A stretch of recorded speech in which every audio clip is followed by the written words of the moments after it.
तो 50 रुपीज जो है वो चार्जेस हैं। ये प्रोसीजर आप देखना चाहेंगे या ज्ञान है?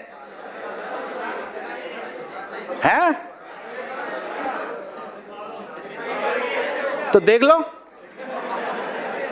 अरे भाई देख लो, उसमें तो ज्ञान की चीज ही नहीं है। उसमें क्या है, स्क्रीनशॉट ले रखे हैं, वो देखिए, स्क्रीन की ओर देखें।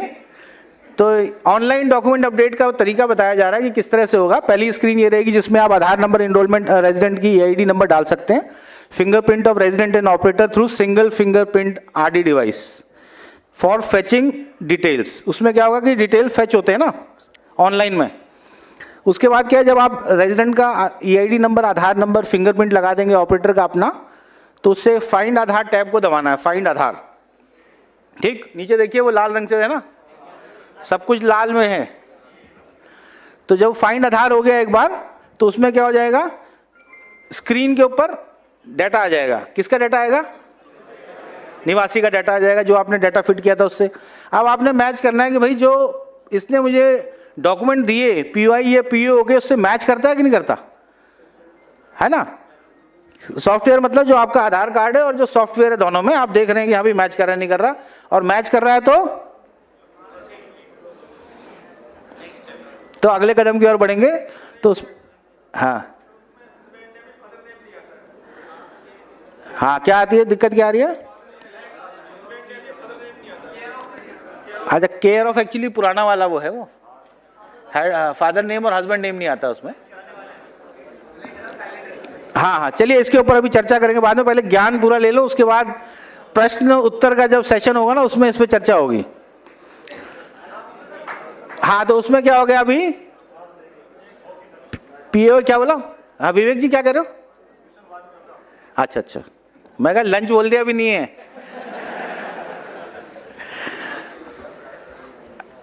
जब आपने एक बार मेल कर दिया पीओआई पीओ डॉक्यूमेंट, उसके बाद लाल रंग में क्या दिखाया उसने, नेक्स्ट टैब दबा दिया। अब आपने जो है वेरीफाई कर लिए डॉक्यूमेंट्स की, भैया ठीक है मिलते जुलते हैं। रेफरेंसेस विंडो ओपन, ऑपरेटर जो है स्कैन करेगा पीओआई पीओ डॉक्यूमेंट जो है, और उसके बाद नेक्स्ट टैब दबा देगा।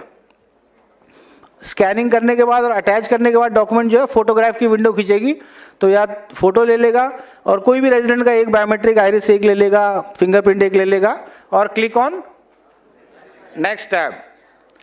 और उसके बाद जो रिव्यू विंडो आ जाएगी। रिव्यू में क्या होगा, आ जाएगा उसका डाटा।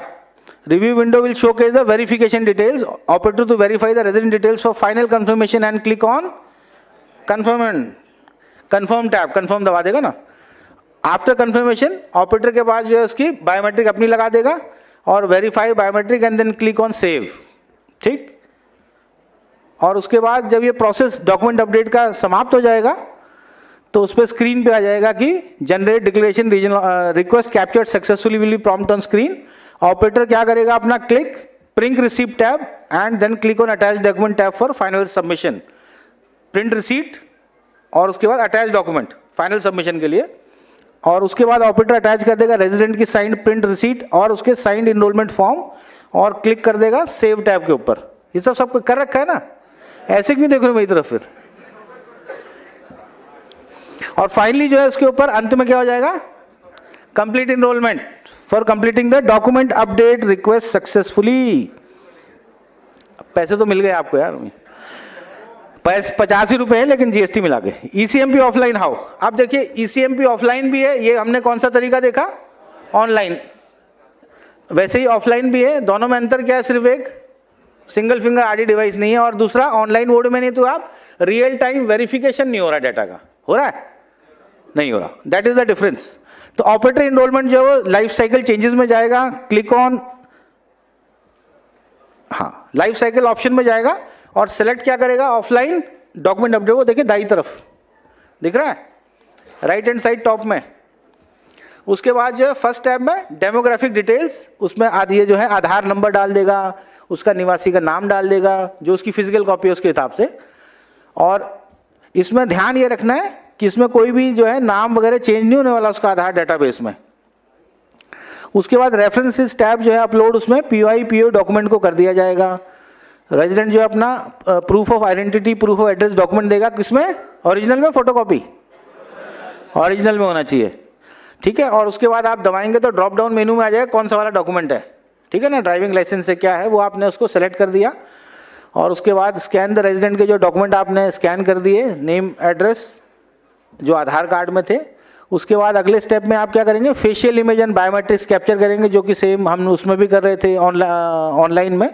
कोई भी एक एट्रीब्यूट हो सकती है बायोमेट्रिक्स की, राइट लेफ्ट आइरिस, दोनों अंगूठे, fingerprint, left hand right hand, जब भी हम इनरोलमेंट कर रहे हैं, लेकिन ये रियल टाइम बेसिस पे वेरीफाई नहीं होगी।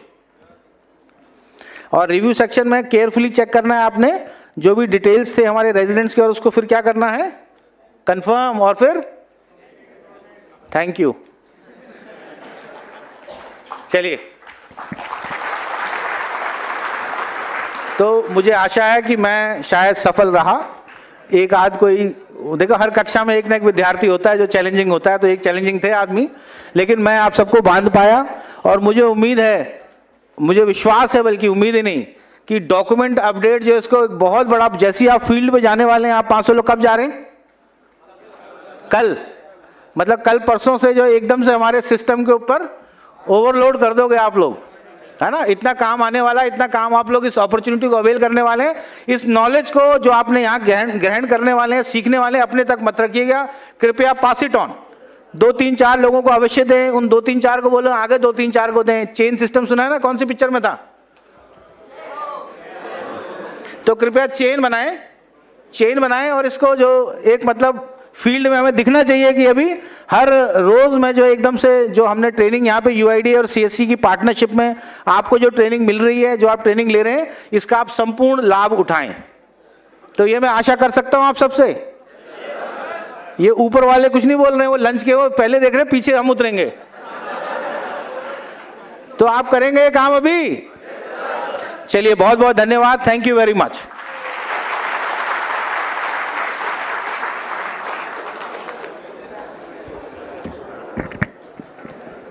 Thank you so much sir. एक नई ऊर्जा और जोश हमारे अंदर सर ने डाल दिया है, और जाके हम कोशिश करेंगे कि बहुत ही अच्छे नंबर्स और अच्छा काम करके दिखाएं। और जैसा सर बोल रहे थे, ट्रेनिंग से पहले हम लोग खाने ढक्कन नहीं खोलेंगे हम लोग, ठीक है, वो सीखने के बाद ही हम लोग उसकी शुरुआत करेंगे।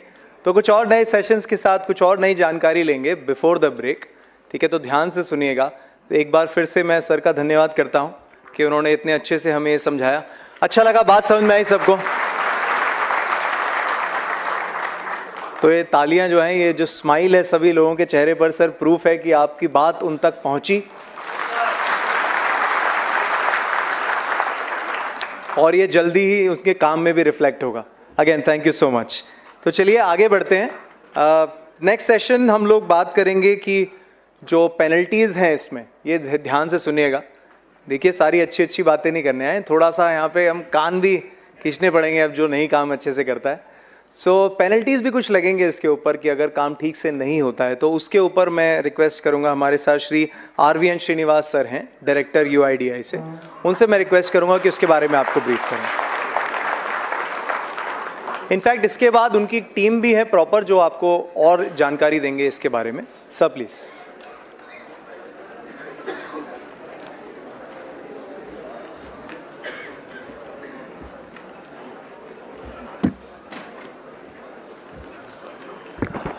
Good afternoon. लंच के पहले ये बहुत टिपिकल समय है, जो नींद आती है, भूख लगती है, सुनने में कोई दिक्कत होती है, इसलिए हमने सोच पोच के पेनल्टीज की सेशन लगी हुई है अभी, क्योंकि जो भी नींद होते हैं ना वो उड़ जाती है एकदम। अभी तक रौटेला साहब और हमारा राकेश सिन्हा साहब बहुत अच्छी चीज़ बताया, और अभी मैं ये बोलना चाहता हूँ, there are 2 things I would like to flag. पहला क्या होता है कि ये डॉक्यूमेंट अपडेट प्रोजेक्ट में आप किसी प्रकार की स्टैंडर्ड सर्टिफिकेट मत लीजिए। Standard certificate is not accepted for document update project. ये डॉक्यूमेंट अपडेट प्रोजेक्ट हम इसीलिए कर रहे हैं कि जिसका पुरानी डॉक्यूमेंट्स हमारे पास नहीं है, अगर वहाँ भी हम स्टैंडर्ड सर्टिफिकेट अप्रूव करेंगे तो गलत बात है, उसका पर्यवसान बहुत कठिन होता है। तो इसीलिए कोई भी डॉक्यूमेंट अपडेट प्रोजेक्ट में आप स्टैंडर्ड सर्टिफिकेट मत लीजिए, पॉइंट नंबर 1। पॉइंट नंबर 2, अभी UIDAI हेडक्वार्टर्स ने बहुत सारा प्रेजेंटेशंस बन चुके हैं आपके लिए, सारी ट्रेनर्स के लिए, सारी ऑपरेटर्स के लिए। उसमें 8 प्रेजेंटेशंस है, उसमें 2 प्रेजेंटेशंस ऑलरेडी सिन्हा जी और रौटेला जी कवर कर लिया है। फर्स्ट प्रेजेंटेशन है एनरोलमेंट ऑपरेटर, मतलब एक एनरोलमेंट ऑपरेटर किस तरह के एनरोलमेंट करना है, उसमें क्या क्या देखना पड़ती है। लोग क्या होते हैं ना, छोटे मोटे गलती है सर इसमें, क्या गलती, वो छोटे मोटे गलती आपके लिए हो सकता है अगर, मगर वो छोटे मोटे गलती हमारे लिए बहुत बड़ा बन सकती है। उसके ऊपर आप सब लोग कभी कभी बोलते हैं सर हमारा सस्पेंशन हो गया है, DOE 1 में हो गया है, DOE 2 में हो गया है, बायोमेट्रिक एरर में हो गया है। आपको ये सब पता होना चाहिए आपका गलती कितना छोटा है और कितना बड़ा है, इसके ऊपर एक प्रेजेंटेशन है। सेकंड थिंग, कुछ लोग पूछ रहे हैं कि सर नाम में चेंज करने पर भी रिजेक्ट हो रहा है। अगर मेरा नाम श्रीनिवास है, मैं अजय कुमार बनना चाहता हूँ, ये गलत बात है। वो अजय कुमार बन के क्या कर रहा है आपको मालूम है? वो किसी दूसरे के प्रॉपर्टी को भी लेके जा रहा है। ये ऐसा स्थिति है ग्राउंड पे, इसीलिए आप जो भी नाम चेंज कर रहे हैं, मतलब श्रीनिवास से कोई दूसरा नाम से तीसरा नाम, ऐसा हो रहा है कि सोचो उस आदमी को सही डॉक्यूमेंट लेके आ रहा है कि नहीं आ रहा है, वो सब सोच लो, उसका पर्यवसान बहुत कठिन होता है। दूसरा ये है कि इसीलिए हमने एक स्टैंडर्ड ऑपरेटिंग प्रोसीजर निकाला है। नाम कितने बार कर सकते हैं, डेट ऑफ बर्थ कितने बार कर सकते हैं, जेंडर कितने बार कर सकते हैं। अगर इसके पर भी किसी का डेट ऑफ बर्थ बार बार चेंज होता है क्या? मगर कोई आदमी आ रहा है, इसका मतलब क्या है? हम तो वो सोचना पड़ेगा ना, फ्रॉड भी हो सकता है, कभी हमने भी गलती कर लिया होगा ना, आंख बंद करके टकाटक मार लिया हो तो गलत हो गया होगा।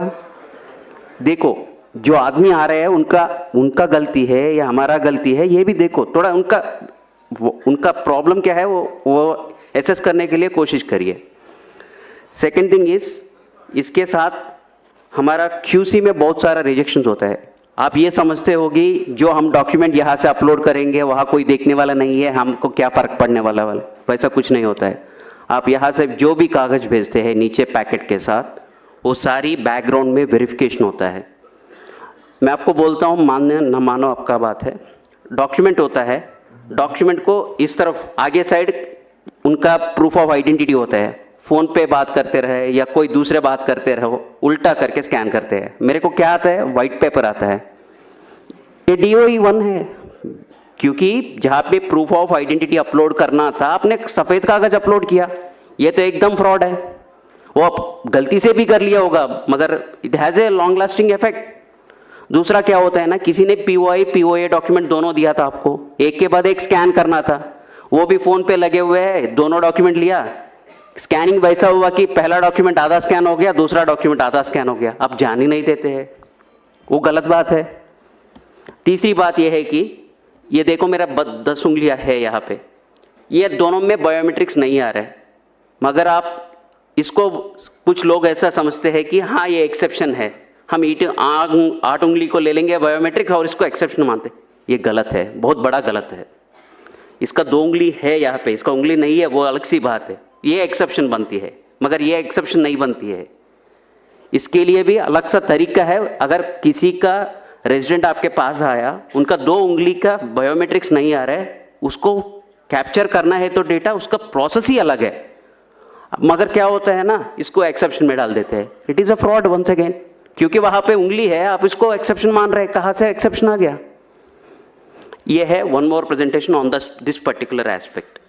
इसके बाद क्या होता है, रौटेला साहब ने बताया था कि किसी ने वो आपको फ़ोन पे बोलता है अभी आधा घंटा में आप नहीं करेंगे तो आपका दुकान बंद हो जाएगी, आपका क्लाइंट बंद हो जाएगी। ये सब क्या होता है, आपको मैसेजेस आता है ना क्रेडिट कार्ड्स वगैरह वगैरह में, आगे आधा घंटा में बिजली का बिल नहीं भरेगा तो आपका बिजली काट जाएगी। वो सब फॉल्स है ना, मालूम है ना आप लोग सबको। वैसा ही आपका सिस्टम को कोई एक्सेस कर रहे हैं तो आप एक्सेस क्यों कर रहे हैं, ये गलत बात है, ये भी नहीं करना चाहिए। इसके ऊपर टेक्निकल एस्पेक्ट्स, मतलब जो चीज़ आप करना है, जो चीज़ नहीं करना है, इंफॉर्मेशन सिक्योरिटी गाइडलाइंस क्या है, उसके ऊपर एक प्रेजेंटेशन है। इन एडिशन टू दैट, जो नीचे ग्राउंड पे लोग होता है ना, कभी कभी क्या होता है ना, आपको लगता है ये बहुत ट्रिवियल है, इंटरनेट केबल उस दिन ठीक से नहीं लगाया होगा, बोलते हैं आधार वाले ने आज सर्वर चालू नहीं किया, मेरे को सिस्टम नहीं ऑनलाइन हो रहा है। वैसा भी स्थिति है ग्राउंड पे। छोटे मोटे चीज होता है, कभी कभी आपका सिस्टम को रिस्टार्ट करना पड़ता है, एक सर्विस को रिस्टार्ट करना पड़ता है, वो कुछ भी नहीं करते हैं, बोलते हैं आज आधार का सर्वर काम नहीं कर रहे, वो गलत बात है। ये छोटे मोटे, बहुत छोटे मोटे चीज है जो हम मोबाइल सब लोग यूज करते हैं, अगर कुछ हैंग हो गया तो रिस्टार्ट करेंगे तो काम करते हैं। वैसा कुछ चीजें हैं जहां पे आपको ध्यान दे के जो आपको 5-10 मिनट में प्रॉब्लम सॉल्व कर सकते हैं। मगर क्या होता है ना, लोग सोचते हैं कि ये गलत हो गया कुछ, आज सिस्टम नहीं चल रहा है, ये भी गलत है। इसके ऊपर एक प्रेजेंटेशन है, टेक्निकल एस्पेक्ट्स, मतलब आपकी क्लाइंट को कैसा देखना है, उसमें छोटा मोटा प्रॉब्लम्स आ गया तो कैसा करना है। तीसरा प्रेजेंटेशन ये है कि आपको हर दिन जीपीएस आपको सिंक करना होता है, मगर क्या होता है ना, कभी कभी जल्दीबाजी में आप जीपीएस कनेक्ट करने के टाइम पे उसका जो समय देना है 30 सेकंड या 15 सेकंड का टाइम देना है, आप नहीं देते हैं। आपका लैटिट्यूड लॉन्गिट्यूड आता है 00 00 लैटिट्यूड लॉन्गिट्यूड कहाँ पे है, इक्वेटर पे है, वो इंडिया में है क्या? जो उस दिन आपने मान लो 300 पैकेट्स कर लिया, 200 पैकेट्स कर लिया, सब खराब हो गया क्योंकि ये इंडिया में नहीं हुआ है। हमको ये मानता है कि हमारा इंडिया का लैटिट्यूड लॉन्गिट्यूड आएगा तो हम प्रोसेस करेंगे, मगर आप 00 लैटिट्यूड लॉन्गिट्यूड ले ले या कोई दूसरे जगह का लैटिट्यूड लॉन्गिट्यूड, ये सब क्या होता है ना, जल्दबाज में होता है। ऐसा काम बंद करिए। थोड़ा सा 2-3 मिनट का आप टाइम दे दिया तो सब लोग ऐसा नहीं कर रहे, 1% 2% ही लोग करते हैं वैसा, वो भी जानबूझ के नहीं करते हैं। जहाँ पे टेक्निकल एस्पेक्ट्स पे ध्यान देना है वो नहीं देगा तो ये ऐसा छोटा मोटा एरर्स होता है। ये आपके लिए भी कष्ट है, जो आपके पास काम करने के लिए आया था उसका भी कष्ट है। ये बोलेगा अगर इसके शॉप में जाएंगे तो कभी भी मेरा आधार नहीं आता है, ये भी फैला जाता है तो आपके पास कोई भी नहीं आता है। देखो छोटा सा चीज कितना महंगाई पड़ जाएगी। Now coming back to our original presentation, मैंने इतना सारा बोल दिया, मैंने DOE1 एरर, नाम क्यों नहीं चेंज करना है, जेंडर क्यों नहीं चेंज करना है। कभी कभी क्या होता है ना, आपको मालूम है उसने गलत डॉक्यूमेंट लाया हुआ है, वो बोलता है जबरदस्ती करता है आपके ऊपर ये डॉक्यूमेंट अपलोड करो, आप करते हैं, मगर अगर वो आदमी सही नहीं है तो उसका क्या होता है, उसका रिपरकशन ज़्यादा होता है, आपको देखना पड़ेगा इसको देख कैसे होगा। सो उस स्थिति में क्या क्या कंप्लेन, अगर जानबूझ के किया या आपने जबरदस्ती में किया, अगर कहीं वैसा गलती काम हो गया तो व्हाट इज द रिपरकशंस, मतलब आपके ऊपर क्या क्या पड़ सकता है। ये डराने के बात नहीं है, आपको ये सब मालूम होना चाहिए। शायद अभी तक आपको किसी ने बताया नहीं होगा, इसलिए हम बता रहे हैं। हमारा ये उद्देश्य है कि आप सबको ट्रेनिंग होना चाहिए, ये ट्रेनिंग के पार्ट है, या किसी को डराने का या घबराने का बात नहीं है, वैसा मत सोचिए। अगर आप आधार सिस्टम में काम कर रहे हैं, 3 acts are applicable. First is Aadhaar act, second is IPC Indian penal code, third is information technology act. ये तीनों एक्ट के ऊपर FIR डाल सकते हैं अगर गलती बहुत बड़ा है तो। ये किस तरह का गलती हो सकते हैं? पहला वाले अनऑथराइज्ड ऑपरेटर, अगर किसी सेंटर पे, आधार सेंटर पे आपका बॉस बाहर जाते हुए आपको गम्मी फिंगर दे के जाते हैं, वो यूज करते पकड़े गए तो section 36 and 42 of Aadhaar act, section 66 of IT act, section 419, 420, 468, 471 IPCR चालू हो सकता है। ये इसके कुल मिला के 14 साल हो सकता है। तो ये ऐसा कभी सोचना मत, मतलब अगर किसी ने भी आपको बोलेगा अरे यार मैं भाई 1 घंटा के लिए बाहर रहा हूँ, ये गम्मी फिंगर ले लो काम करो, मना कर लो, बिल्कुल मना कर लो। वैसा काम बिल्कुल ही नहीं करना है, सोचना भी नहीं है। आपको कभी कभी क्या होता है ना, आपको CSC सेंटर होता है कई सेंटर पे, उस दिन घर में कुछ शादी है, कुछ काम है, क्या करते हैं, हाँ यार सिस्टम लेके घर में करेंगे, क्या फर्क पड़ेगा। हमको सब पता चलता है आपका सिस्टम कहाँ होना है। आप सुबह सुबह GPS सिंक करते हैं ना, तब मेरे को पता चलता है आपका सिस्टम कहाँ पे है। वो सिस्टम से मैं सोचता हूँ ये यहाँ पे है या कहीं दूसरा जगह काम कर रहे हैं, मतलब जहाँ पे आप काम करना चाहिए वही काम करना है। अगर सिस्टम लेके घर में करो या राजस्थान ऑपरेटर जाके दिल्ली में काम करो, दिल्ली वाले जाके जम्मू कश्मीर का काम करो, वैसा नहीं करना चाहिए। अगर उस तरह का काम करेगा तो फिर से उसके ऊपर ये सारी सेक्शंस चालू हो सकता है, ये सब मत करना है। Next one is ECMP client operator compromised. ये देखो अभी बोल रहा हूँ मैं, आप किसी को आपका रिमोट डेस्क दे दिया, आपने आपका सिस्टम को कॉपी कर लिया, इसमें आपको कोई दोष नहीं है, गलती नहीं है, मगर क्या हो गया, आप उसका पार्टी बन गया। आप वो सिस्टम का, आपका सिस्टम्स डिटेल्स लेके कहीं दूसरे जगह सिस्टम चल रहा है, उसको जवाब कौन देने पड़ेगा? आप लोगों को ही देना पड़ेगा। किसने बोला आपको देने को? आपने उस समय क्यों नहीं सोचा था ये सिस्टम देना है, ये सही आदमी है, गलत आदमी है, कौन है, सोचना पड़ेगा ना उस वक्त। वो भी नहीं करेगा तो भी उसके ऊपर भी इतना सारा सेक्शंस लागू हो जाएगा। अगर आपके पास बहुत लोग आते हैं, किसी ने, मैं आपके पास आया था, मैं अपना POA डॉक्यूमेंट्स आपको दिया था, आपने मेरा आधार पैकेट बनवाया था। अगर आप उस समय एक एक्स्ट्रा जेरॉक्स कॉपी निकला या किसी को आपकी पास जो भी रेजिडेंट्स आ रहे हैं उसका आइडेंटिटी इंफॉर्मेशन किसी दूसरे के साथ शेयर कर लिया, वो बहुत बड़ा गलत है, वैसा मत करिए। Section 37 of Aadhaar act is applicable in such case. मतलब आपके पास कोई भी आ रहा है आदमी, उनका जो भी डिटेल्स है, वो पर्सनल डिटेल्स है या एड्रेस डिटेल है, जो कुछ भी है वो किसी के साथ नहीं शेयर करना है किसी भी स्थिति में। वो RO पूछेगा, RO को बोलना पड़ेगा, इसके मतलब नहीं है RO को नहीं बोलेंगे, नहीं। जब इंक्वायरी आएगा RO को बोलना ही पड़ेगा। मतलब आपस में किसी दूसरे के साथ वो किसी का डिटेल्स नहीं शेयर करना है।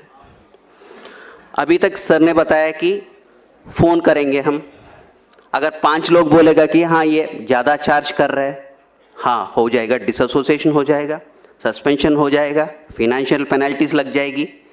ये सब क्यों करना है? जब आपको सरकार ने नोटिफाई किया था इतना ही पैसा लेना है, उतना ही पैसा ले लीजिए ना। अगर एक भी रुपए ज़्यादा ले लिया उसके पर्यवसान के ऊपर, ये देखो section 42 of the Aadhaar act will be applicable on that. ये सब सेक्शंस, इसका सजा वगैरह वगैरह सब आपकी आधार का जो किताब है ना, छोटा किताब है ना, उसमें सारी इसका इंफॉर्मेशन मिला है। ये देखो, appropriating the identity of an Aadhaar number holder by changing or attempting to change the demographic or biometric information of an Aadhaar number holder। ये मैं वो ही बोल रहा हूँ, किसी दूसरे का आधार व्यक्ति का, मान लो मेरा नाम श्रीनिवास है, आपको मालूम है मेरा नाम श्रीनिवास है, कोई मैं आके आपको बोला अरे यार मेरा नाम श्रीनिवास से कुमार राकेश सिन्हा कर लो, मैं कुछ काम करना है उसके नाम पे बोल के बोलेगा, तो आप उसमें पार्ट मत लेना। वो सारी वैसा ट्रांजैक्शंस को, सस्पिशियस ट्रांजैक्शंस है, उसको एंकरेज मत करो और से strong on such transactions and don't encourage such transactions. उसका बहुत बड़ा असर हो जाता है। दूसरा यह है कि pretending to be an agency unauthorised to collect identity information of a resident. आप CSC पहले था, अभी किसी के कारण से आपका डिसकंटिन्यूएशन हो गया है, आप लोगों को ये मत बताना कि हाँ अभी भी मैं आधार का ऑपरेटर हूँ, मैं काम कर सकता हूँ, आपका ये करवा सकता हूँ, वो करवा सकता हूँ बोल के मत बताना। अगर वो भी करेगा वो भी गलत है, उसका भी पेनल्टी 3 साल की है सज़ा है और 10,000 की पेनल्टी है। और दूसरा ये है कि intentionally transmitting information collected during enrolment authentication to unauthorised person. मतलब आप पहले भी वही बताया था, किसी के साथ आप इंफॉर्मेशन शेयर करेगा तो 3 साल की सज़ा और 10,000 का पेनल्टी, कभी कभी 1 लाख की पेनल्टी भी हो सकता है कि कंपनी के ऊपर, अगर कंपनी इन्वॉल्व है तो उसमें।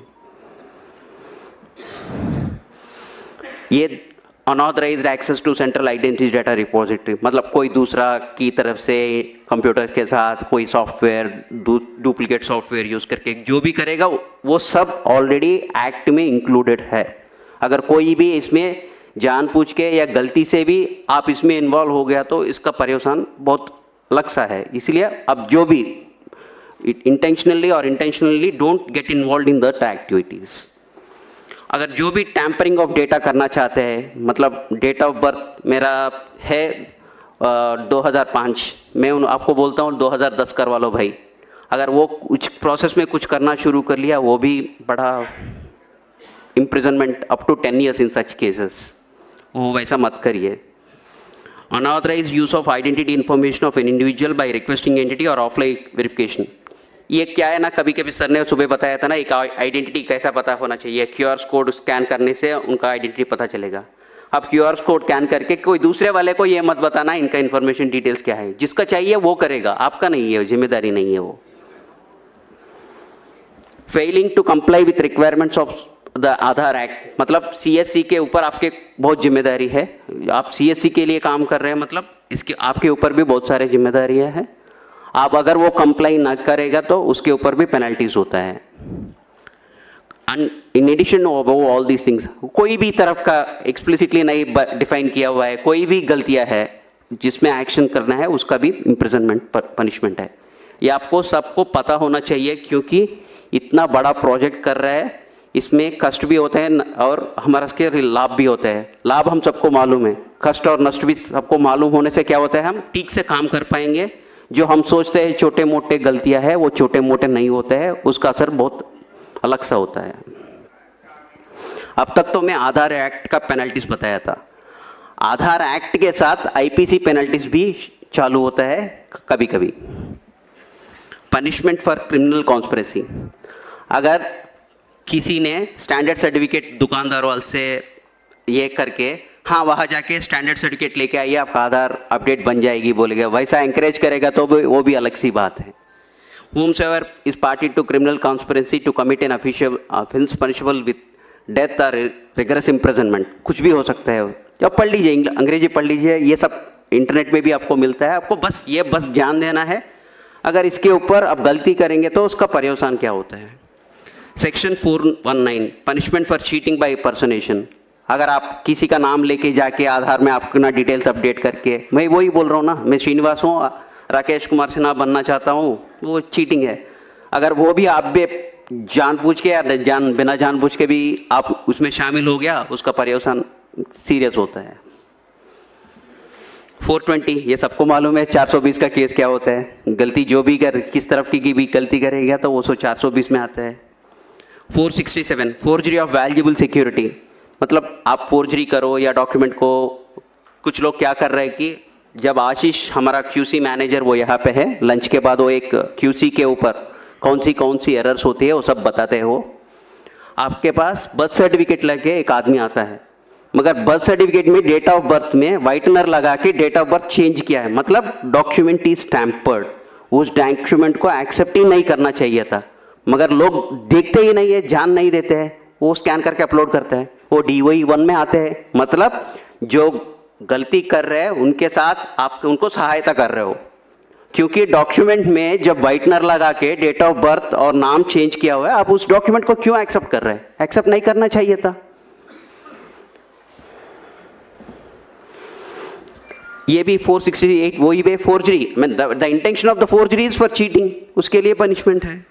471 using a genuine forged document और इलेक्ट्रॉनिक रिकॉर्ड, मतलब आपको ये मालूम है ये जेन्युइन रिकॉर्ड नहीं है, फिर भी आप यूज कर रहे हैं इसको आधार जनरेट करने के लिए। सर ने बताया था ना सुबह 11% आपका रिजेक्शन हो रहा है, मतलब आप 10 लाख ट्रांजैक्शन कर रहे हैं, उसमें 1,10,000 ट्रांजैक्शन आर गेटिंग रिजेक्टेड, उसमें 9% of the documents are rejected for want of the proper documents, list of applicable documents.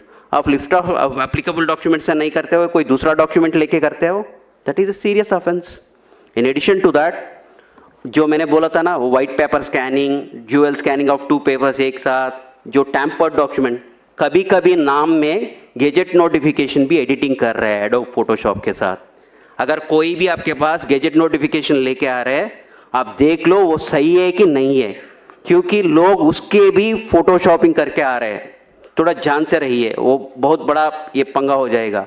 आप जो भी डॉक्यूमेंट, कोई भी प्रकार के डॉक्यूमेंट लेके आपके पास आ रहे हैं, specially name change, date of birth change, gender change का कोई भी आ रहा है, अगर वो कोई भी डॉक्यूमेंट लेके आ रहे हैं और उनका एक्सेप्शन हैंडलिंग प्रोसेस में आ रहे हैं, मतलब उनका इंटेंशन सही नहीं होगा। कभी कभी आप देख लीजिए उनका डॉक्यूमेंट सही है कि नहीं है, अगर आप संतुष्ट नहीं है तो आप सीधा सीधा बोल दीजिए कि सर ये डॉक्यूमेंट से मेरे दुकान में नहीं होगा, मेरे सेंटर में इसका अपडेट नहीं चलेगा।